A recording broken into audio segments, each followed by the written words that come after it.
नमस्कार साथियों, मैं राधे गोस्वामी यूट्यूब के इस ऑनलाइन प्लेटफॉर्म पर आप सबका हार्दिक स्वागत करता हूं। आज हम राजस्थान की कला संस्कृति का टॉपिक पढ़ेंगे और राजस्थान की कला संस्कृति के जिस टॉपिक के बारे में हम बात करेंगे बच्चों, वो टॉपिक होगा अपना कौन सा?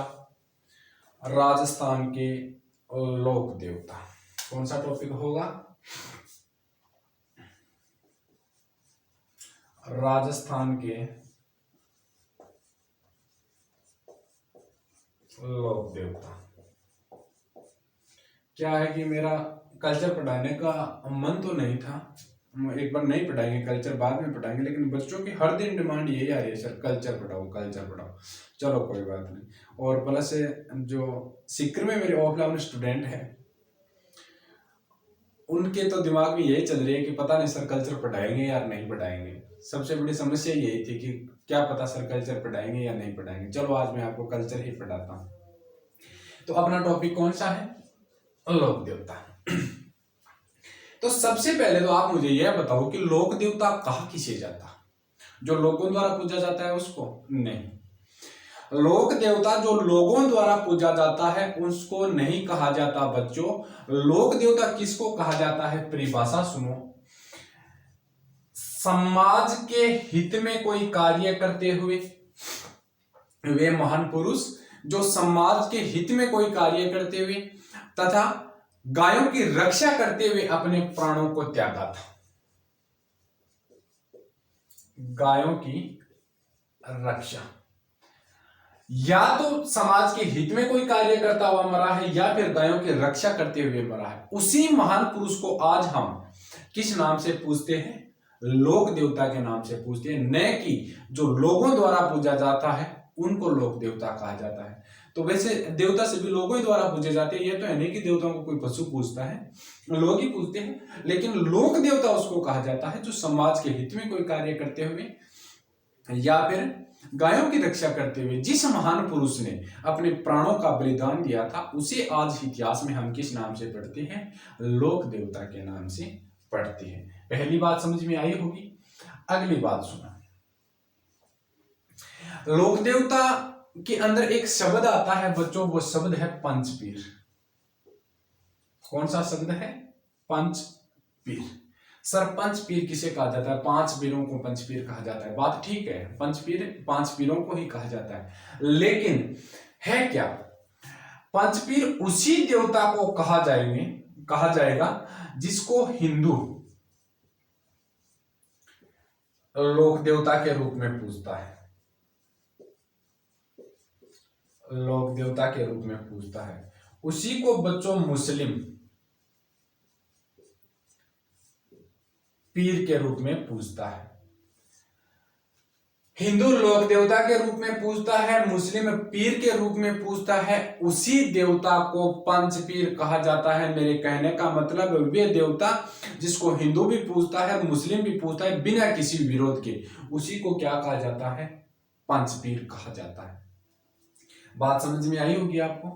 पहली मैंने लोक देवता की परिभाषा बताई कि समाज के हित में कोई कार्य करता हुआ या फिर गायों की रक्षा करता हुआ जिस व्यक्ति ने अपने प्राणों का बलिदान दिया था, उसे इतिहास में आज हम लोक देवता के रूप में पढ़ते हैं। ठीक है, अगली बात, सर पंचपीर, हाँ पंचपीर पांच पीर होते हैं, उन्हीं को पंचपीर कहा जाता है। लेकिन जिस देवता को हिंदू लोक देवता के रूप में पूजता हो, मुस्लिम पीर के रूप में पूजता हो, उसी को पंचपीर कहा गया है। और राजस्थान में कितने पंचपीर हैं? तो पांच पीर हैं। PH गरम मसाला। ये लो बच्चों अपना पाबूजी। पहला पंचपीर कौन सा हो गया? पाबूजी। H से हम बनाएंगे हड़बूजी, हेडबूजी। सांकला राजपूत का हड़बूजी। बच्चों अगला है गे, तो गे से हम बनाएंगे गोगाजी। रे से बनाएंगे रामदेव जी। और मैं से बनाएंगे बच्चों मिहा जी। ये क्या है? राजस्थान के पंचपीर है। पाबूजी, हड़बूजी, गोगाजी, रामदेव जी, मेहा जी। और अब इस मसाला को यहां से हटा दे, ये कोई काम का नहीं है मसाला। ये अपनी कौन सी बात हुई? पंचवीरों की बात हुई, राजस्थान के पंचवीर। क्वेश्चन पूछा जाता है निम्न में से राजस्थान का पंचवीर नहीं है। इस पाबूजी से एक क्वेश्चन अभी अपने ग्राम सेवक में पूछा गया था, उसकी बात करेंगे। पाबूजी, हड़बूजी, गोगाजी, रामदेव जी और मेहा जी, ये है राजस्थान की पंचवीर। अब एक एक के बारे में हम चर्चा भी करेंगे। अब बच्चों, इन लोक देवता से संबंधित कुछ तथ्य हैं। तो पहला तथ्य है वो क्या है? लोक देवताओं से संबंधित पहला तथ्य होता है पर्चा देना। कुछ महत्वपूर्ण बात है, मैं बता देता हूं आपको। पर्चा देना क्या होता है? पर्चा देना देवी देवताओं द्वारा अपनी अलौकिक एवं अद्वितीय शक्ति का प्रदर्शन करना क्या कहलाता है? पर्चा देना कहलाता है। देवी देवताओं द्वारा अपनी अलौकिक एवं अद्वितीय शक्ति का प्रदर्शन करना क्या कहलाता है? पर्चा देना कहलाता है। अलौकिक एवं अद्वितीय शक्ति, अलौकिक एवं अद्वितीय शक्ति का प्रदर्शन करना पर्चा देना कहलाता है। मतलब वो शक्ति तो है उसमें, लेकिन वो है ना किसी के माध्यम से शक्ति का प्रदर्शन करेगा। क्या करेगा? किसी के माध्यम से शक्ति का प्रदर्शन करेगा, न कि वो स्वयं अपनी शक्ति खुद प्रदर्शित कर सकता है। किसी का माध्यम लेकर जो शक्ति प्रदर्शित की जाती है उसको अलौकिक एवं अद्वितीय शक्ति कहा जाता है। तो इस घटना को क्या कहा जाता है बच्चों? पर्चा देना कहलाता है, कहा जाता है ना। अगला शब्द सुनिए। अगला जो शब्द है, पहला पर्चा देना, दूसरा होता है नावा, तीसरा होता है बच्चों ठाला, चौथा होता है चिरजा, पांचवा होता है चारजा बच्चों, छठा होता है और एक एक के बारे में चर्चा करते हैं। पर्चा देना, नावा, ठाला, चिरजा, चारजा और पोर। इस एक एक के बारे में चर्चा करेंगे। पहले हमने पहले के बारे में पढ़ा, नावा। नावा होता है बच्चों देवी देवताओं की प्रतिकृति मूर्ति, जिसे गले में धारण करते हैं। जैसे ये मूर्ति मैंने धारण कर रखी है, प्रतिकृति मूर्ति है, इसको है ना अपने स्थानीय भाषा में नावा कहा जाता है। हम तो नहीं करते, हम तो इसको मूर्ति बोलते हैं, है ना। क्या बोलते हैं? मूर्त बोलते हैं। लेकिन पहले के जो बुजुर्ग लोग थे वो इसको नावा कहा करते थे। ठीक है ना। ये क्या है? प्रतिकृति मूर्ति।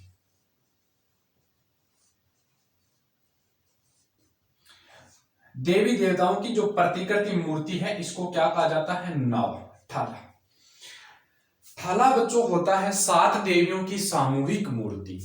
7 देवियों की सामूहिक मूर्ति, जिसको क्या कहा जाता है?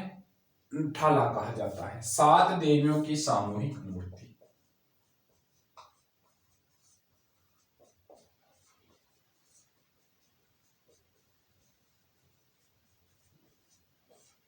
सात देवियों की सामूहिक मूर्ति को क्या कहा जाता है? ठाला कहा जाता है। चिरजा, चिरजा क्या होता है? यह होता है महिलाओं द्वारा देवी देवताओं के राती जगहों में, देवी देवताओं के राती जगहों में गाए जाने वाले गीत। महिलाओं द्वारा देवी देवताओं के राती जगहों में जो गीत गाए जाते हैं उनको क्या कहा जाता है? तो उनको चिरजा कहा जाता है। बच्चों चारजा ये क्या होती है? ये देवी देवताओं की आरती होती है। क्या होती है? आरती। 2 प्रकार की होती है, एक तो होती है संगाहु, दूसरी होती है गड़ाहु। याद रखना 2 प्रकार की होती है आरती। संगाहु तो होती है शांति के समय और गड़ाहु होती है बच्चों विपत्ति के समय, विपत्ति की समय। और जो देवी और देवताएं होते हैं, इसके मंदिर का, देवी देवताओं के मंदिर के चारों ओर का जो खुला स्थान होता है, 4 दीवारी के अंदर जो खुला स्थान होता है जहां पर पशु चरते हैं, आचरण करते हैं, गायें चरती है, उसको कहा जाता है। और जो जंगल होता है एक तरीके से, उसको अपने स्थानीय लैंग्वेज में क्या कहा जाता है? ओरण कहा जाता है। अब इस चीज को आप दोबारा देखो। सबसे पहले हमने लोक देवता की परिभाषा के बारे में पढ़ा, तो क्या पढ़ा? वे महान पुरुष समाज के हित में कोई कार्य करते हुए या गायों की रक्षा करते हुए अपने प्राणों को त्यागा था, उसको हमने किस नाम से जाना? लोक देवता के नाम से जाना। पंचपीर, 5 पीरों को पंचपीर कहा जाता है। राजस्थान में 5 ही पीर है, नाम से ही पता चल रहा है। तो हिंदू तो लोक देवता के रूप में पूजता है, मुस्लिम पीर के रूप में पूजता है। उसी को क्या, कौन सी संज्ञा दी गई है? पंचपीर की संज्ञा दी गई है। पंचपीर क्या होता है? 5 पीर पंचपीर होते हैं, यह बात नहीं है। और यदि आपसे कोई क्वेश्चन पूछे कि पंचपीर क्या होता है, तो आपको क्या जवाब देना है? आपको देना है कि उस देवता को हिंदू भी पूजता है, मुस्लिम भी पूजता है, बिना किसी विरोध के। वो क्या है? अपने पंचपीर है। PH गरम मसाला, पाबूजी, हड़बूजी, गोगाजी, रामदेव जी और मेहाजी, ये क्या है? राजस्थान के पंचपीर है। ठीक है ना? क्वेश्चन पूछा जाता है एग्जाम में, निम्न में से राजस्थान का पंचपीर नहीं है, तो इन 3 तो इसी में से होगा और एक नहीं होगा। वो आपको ध्यान रखना है कि यह राजस्थान का पंचपीर नहीं है। ठीक है बच्चों, उसके बाद में इसके जो महत्वपूर्ण तथ्य हैं, इन एक एक के बारे में हमने चर्चा की। सबसे पहले हमने पढ़ा पर्चा देना। सर, पर्चा देना क्या होता है? देवी देवताओं द्वारा अपनी अलौकिक एवं अद्वितीय शक्ति का प्रदर्शन करना क्या कहलाता है? पर्चा देना कहलाता है। देवी देवताओं द्वारा अपनी अलौकिक एवं अद्वितीय शक्ति का प्रदर्शन करना, पर्चा देना। बच्चों, अगला शब्द पढ़ा हमने नावा। देवी देवताओं की प्रतिकृति मूर्ति जिसे हम गले में धारण करते हैं, उसको क्या कहलाता है? वो क्या कहलाता है? नावा, थाला। 7 देवियों की सामूहिक मूर्ति, 7 देवियों की सामूहिक मूर्ति जिसे गले में धारण किया जाता है, वो क्या कहलाता है? ठाला। बच्चों, चिरजा क्या होती है? महिलाओं द्वारा रात्रि जुगों में देवी देवताओं के जो गीत गाए जाते हैं, उनको क्या कहा जाता है? चिरजा कहा जाता है। बच्चों, चारजा क्या होती है? देवी देवताओं की आरती होती है। क्या होती है? आरती होती है। 2 प्रकार की होती है, एक संगाहु होती है, एक गड़ाऊ होती है। संगाहु तो शांति के समय की जाती है, गड़ाऊ विपत्ति के समय की जाती है। बच्चों, ओरण क्या होता है? देवी देवताओं के मंदिरों के चारों ओर जो बंजर भूमि होती है, एक जंगल का जो क्षेत्र होता है, वो क्या होता है? ओरण होता है। यहां तक बात समझ में। अब हम राजस्थान के पहले पंचपीरों को पढ़ते हैं। ठीक है ना? आप नाराज मत हो ना, सर हिस्ट्री बंद कैसे कर दी? नहीं, ऐसा हो ही नहीं सकता। हिस्ट्री में बंद नहीं करूंगा आपकी, हिस्ट्री आपकी शुरू रखूंगा। हिस्ट्री चलती रहेगी। साथ साथ में ज्यादा डिमांड आने लग गई थी। क्या होता? ज्यादा डिमांड आने लग गई थी, इसीलिए मैंने शुरू की आज राजस्थान की कला संस्कृति। पहले देवी देवताओं को देखते हैं, उसके बाद में और देख लेंगे, कोई टॉपिक करवा दूंगा आपको ये भी कंप्लीट। मैं थोड़ी सी शेड डाल लेता हूँ।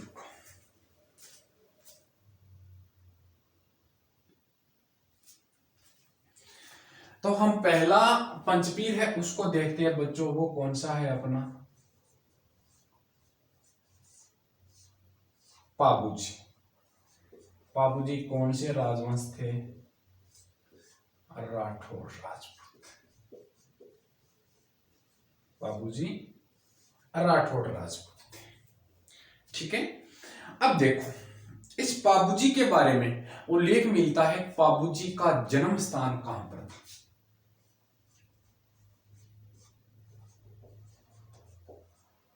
बच्चों, इस पाबूजी का जन्म स्थान है कोलूमंड। और ये कोलूमंड कहां पर पड़ता है? ये पड़ता है जोधपुर में। यदि आपसे क्वेश्चन पूछा जाए कि पाबूजी का जन्म कब हुआ था, तो याद रखना यह होता है 1239 में। कब होता है? 1239 में। बच्चों, आपसे पूछा जाए इसके पिताजी का क्या नाम था? पाबूजी का पिता था धांधलजी राठौड़। क्या नाम था? धांधलजी राठौड़। माता का नाम था कमला दे। पाबूजी की माता कौन थी? माता थी बच्चों कमला दे। बच्चों, पूछा जाए इसकी पत्नी का क्या नाम था?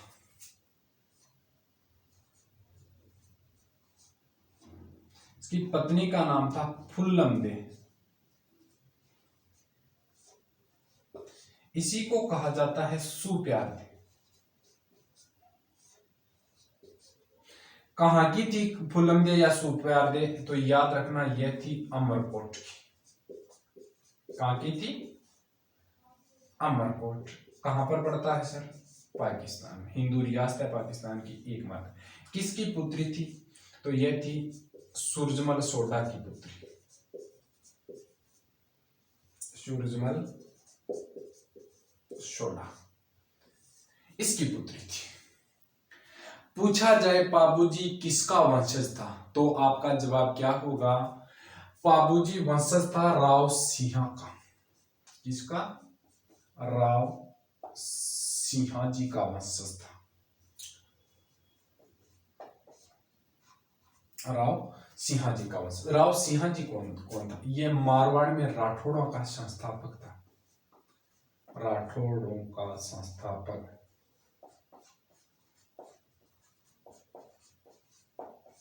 ये कहां से आया था वो मारवाड़ में पढ़ेंगे हम। राव सिंह का वंशज कौन था? पाबूजी था। और राव सिंह कौन था? तो राठौड़ों का वंशज था। मारवाड़ के या जोधपुर के राठौड़ों का वंशज था। बच्चों आपसे पूछा जाए कि पाबूजी को अवतार किसका माना जाता है, तो आपको क्या जवाब देना है? सर यह माना जाता है किसका अवतार? लक्ष्मण जी का अवतार। तो क्वेश्चन ऐसे भी पूछा जा सकता है कि राजस्थान के किस लोक देवता को लक्ष्मण जी का अवतार माना जाता है, या पूछा जा सकता है पाबूजी को किसका अवतार माना जाता है। दोनों तरीके से किसी भी प्रकार घुमाकर क्वेश्चन पूछा जाए। यह तो है इसका राशन कार्ड और जनरल बातें। बच्चों अब देखो क्या करना है। इस पाबूजी की बहन का विवाह किया गया था, और वो किया गया था कहां पर? देखो मैं थोड़ी सी इसकी डिटेल बताता हूं आपको पहले पाबूजी के बारे में कि पाबूजी लोक देवता कैसे बना। तो लोक देवता के बारे में हमने दो बात पढ़ी है। एक तो समाज के हित में कोई कार्य करता हुआ मरे, दूसरा गायों की रक्षा करते हुए मरे। तो लोक देवता पाबूजी लोक देवता कैसे बना? अपने नागौर जिले के अंदर एक स्थान पड़ता है बच्चों, नाम है जायल। क्या नाम है? जायल। कहां पर पड़ता है? नागौर। और पाबूजी अपने कहां से हैं? यह है बच्चों मारवाड़ से। जो जोधपुर में जन्म स्थान है। मारवाड़ से कौन है? पाबूजी। ठीक है। जायल का शासक था, नाम था जींदराव खिची। जींदराव खिची राजपूत होती है जींदराव खिची। यह पाबूजी के रिश्ते में क्या लगता था? बहनोई लगता था। क्या लगता था? बहनोई लगता था। पाबूजी की बहन का विवाह किसके साथ किया गया? जींदराव खिची के साथ किया गया। बच्चों अब देखो पाबूजी की सगाई कर दी जाती है किसके साथ? फुलंदे के साथ। ये लो हमने कर दी सगाई। सगाई विवाह की एक रस्म है, विवाह की एक रस्म होती है सगाई। सगाई कर दी किसके साथ? फुलंदे के साथ। अब विवाह करना है। अब टाबरो यहां बताओ थे कि ब्याह में सारा पहला छोरन की जरूरत पड़े। अब थारो तो एक ही कमेंट आसे सर लुगाई की कौन पड़े? टाबरो बहन की पड़े। की पड़े? बहन की। अब इन चाहे बहन और एक ही बहन कटे बेटी है जायल बेटी। अब जायल का मायने एक लुगाई और रहा करती। जायल का मायने एक लुगाई और रहा करती। बात बता चुका ना पूरी। तो इ पाबूजी घर का आदेश दियो कि तेरो ब्याह फिक्स कर दियो, फलानी तारीख ने तेरो ब्याह है और तू जाके तेरी बहन ने लिया। ठीक है।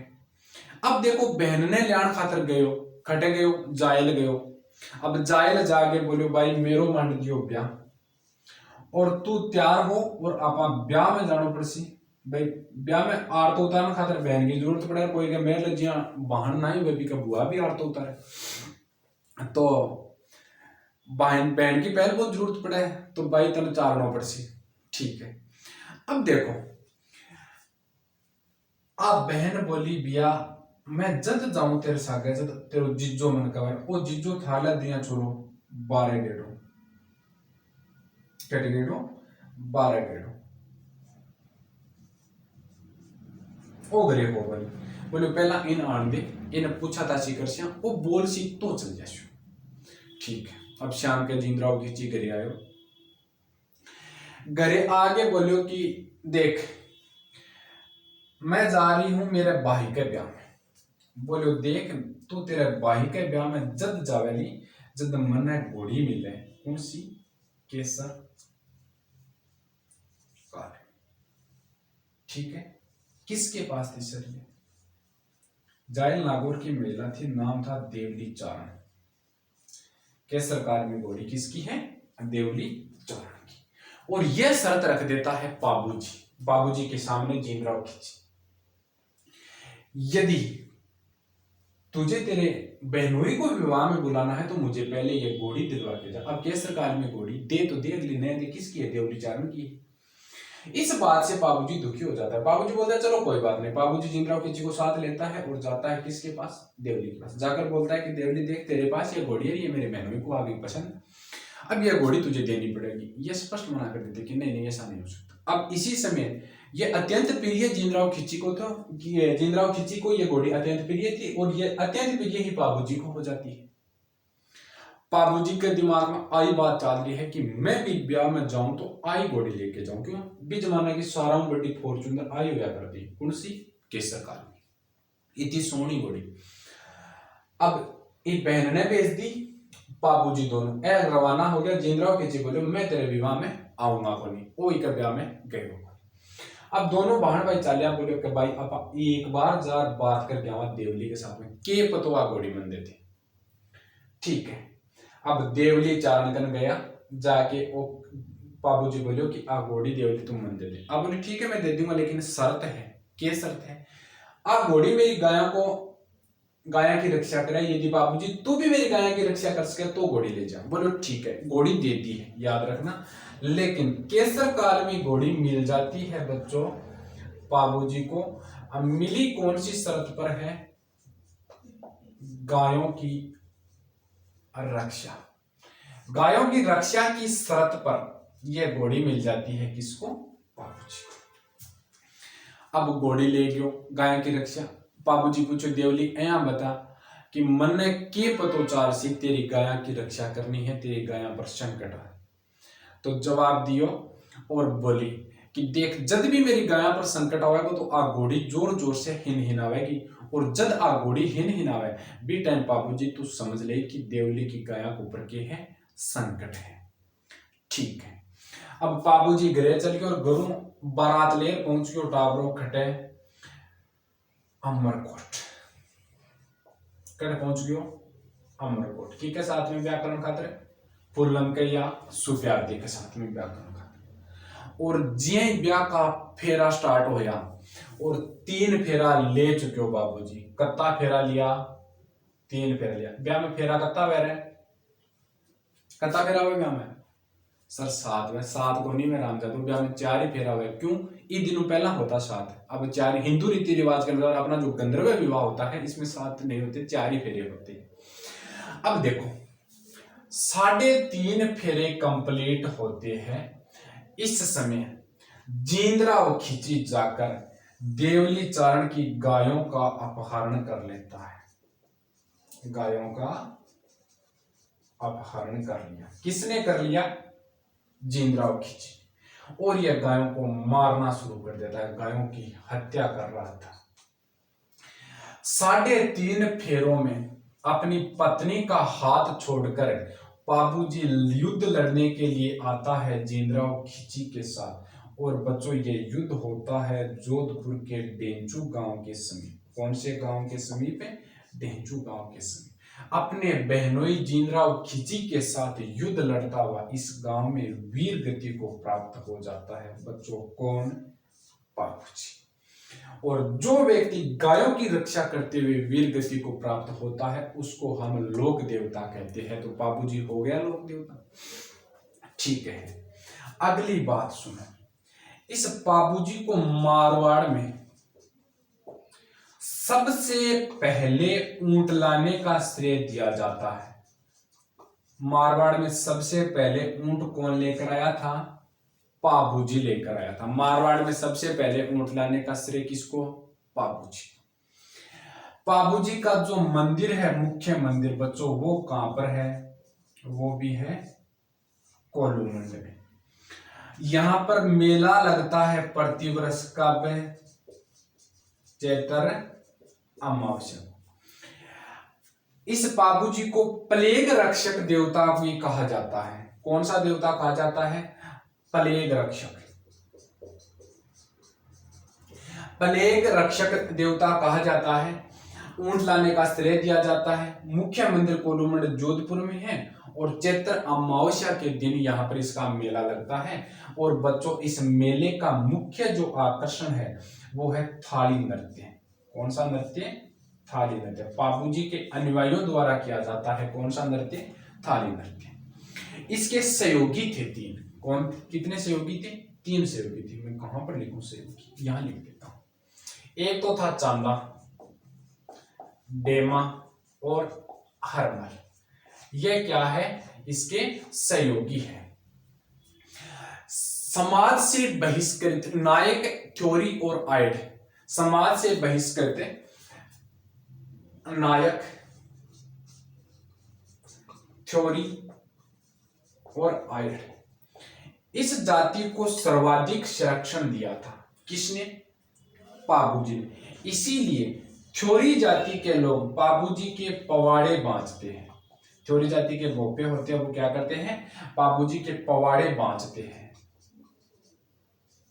बच्चों, पवाड़े बांचने का मतलब है जो लोक कथा होती है उसको बांचते, उसको पवाड़े कहा जाता है। बाबू दनेरी पवाड़े तो बांचते हैं। और पवाड़े बांचते समय ये माठ नामक वाद्य यंत्र बजाते हैं। कौन सा? माठ। माठ नामक वाद्य यंत्र बजाया जाता है। बाबूजी की जो फड़ है, ये फड़ नायक, आयड और थ्योरी जाति के भोपों द्वारा बांची जाती है। और वाद्य यंत्र कौन सा काम में लिया जाता है? रावण हत्ता। कौन सा? रावण हत्ता। रावण हत्ता वाद्य यंत्र के साथ बाबूजी की फड़ का क्या किया जाता है? वाचन किया जाता है। इस बाबूजी की फड़ जो राजस्थान में सबसे लोकप्रिय फड़ है, और इस पर केसर काल में जो घोड़ी है, बाबूजी की घोड़ी कौन सी थी? ये केसर काल में घोड़ी थी। ठीक है ना? यदि सीधा क्वेश्चन पूछा जाए तो वैसे मूल रूप से घोड़ी देवली चारण की थी।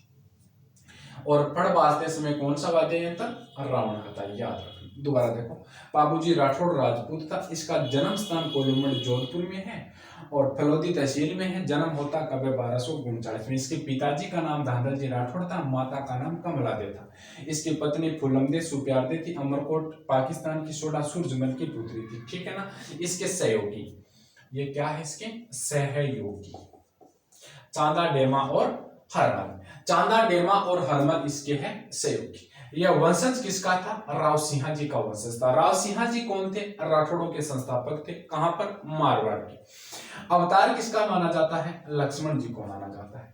कथा यह वही, जायल नागौर में इसकी बहन का विवाह किया गया था जिंदराव खींची के साथ, और मारवाड़ बाबूजी अपने विवाह में बहन को लेने के लिए गया और इसी समय यह देवली चारण से घोड़ी ले आया। ये जो केसर काल में घोड़ी है, यह जिंदराव खींची को अत्यंत प्रिय थी। देवली चारण ने ये जिंदराव खींची को नहीं दी थी, ये केसर काल में घोड़ी बाबूजी को दे दी थी। इसीलिए जिंदराव खिलची नाराज हो जाता है और इसके विवाह में नहीं जाता है। और विवाह में जब 3.5 फेरे लेता है, इसी समय देवली चारण की गायों का अपहरण कर लिया। किसने? जिंदराव खिलची ने। इस गायों को छुड़ाने के लिए जोधपुर के डेंचू गांव के समीप युद्ध लड़ता है। युद्ध में वीर गति को प्राप्त हो जाता है और इस वीर गति को प्राप्त होता है, इसी के साथ इसको राजस्थान का लोक देवता कहा जाने लगा। और इसका जो बाबूजी के बारे में बात मिलती है कि मारवाड़ में सबसे पहले ऊंट लेने के श्रेय बाबूजी को दिया जाता है और इसका मुख्य मंदिर कोलूमंडल जोधपुर में है, जहां पर प्रति वर्ष चैत्र अमावस्या को इसका मेला लगता है। बाबूजी को प्लेग रक्षक लोक देवता के रूप में पूजा जाता है। इस मेले का मुख्य आकर्षण थाली नृत्य है।